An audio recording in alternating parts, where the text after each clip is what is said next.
it was quite the journey. So 2 years of rehab and surgery, 2 years of fighting, 2 years of them telling me you're not gonna walk again, and I just felt like there's no hope. I remained positive actually for probably the first year and a bit, and then my second surgeon, when I had the surgery in the second year. And that didn't work because at that point I had exhausted all my options. And so I was banking on this final surgery to finally get my foot back. And it was coming up to the 2-year mark at this point. I'd been put on permanent disability. I literally had just fought this battle on my own. I'm on disability trying to survive. And not only am I on disability trying to survive, I actually am also in an abusive relationship at the time. Same time. And supporting him on my disability checks. And he's not even trying to help me get through this either. Yeah. So again, just contributed to the pain and the hurt and the feeling of being alone. In that moment, I just thought, if I can't be here in this earth plane doing what I love doing, fulfilling my passions, there's no point of being here at all. I don't have anybody. Nobody's even gonna miss me, so who fucking cares? I would rather just start over, end it all and start over. And I literally drank a glass of wine and I took my painkillers and I poured them into my hand and contemplated taking 5 of them. I was drunk too, so it definitely would have done the job. But I didn't want to die. Like, I didn't want to kill myself. I just didn't want to live with that pain anymore.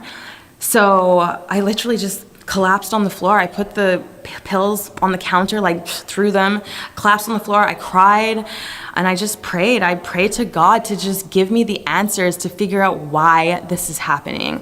That even if I didn't know now, that one day I would know. But in order to know, I have to keep surviving. You gotta hold on. I have to get through this. So right? that was the thought that kept you off the edge. Yeah, that was the thought. Everything happens for a reason. I've always known that, and I truly believe that.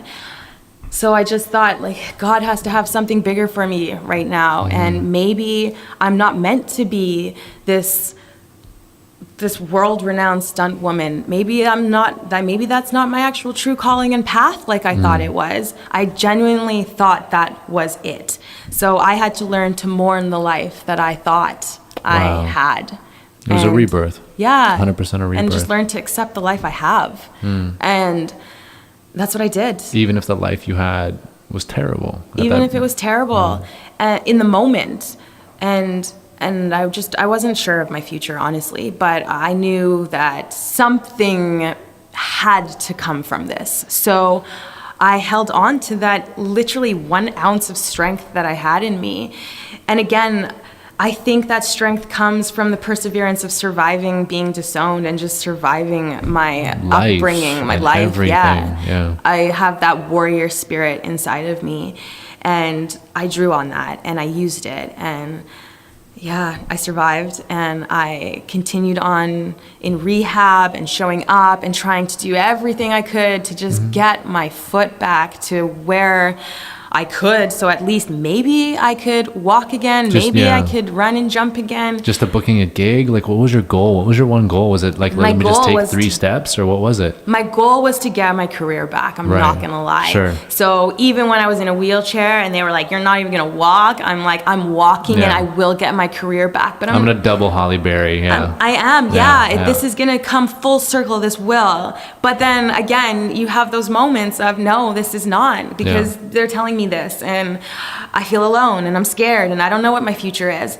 Anyways, when I decided that I'm not gonna end it all and that I have to get through this and that there's something bigger for me, I chose to completely change my mind frame again, and positive affirmations went back on my mirrors, and I would see them every day. The quote from Winston Churchill, if you find yourself in hell, keep going. That's what I wrote on my mirror. And every day I passed that mirror. Every day I saw that quote. And every day I made the choice to keep walking through hell so I could save my life. Because you can get to the other side. Yeah. And that's what I did, literally. And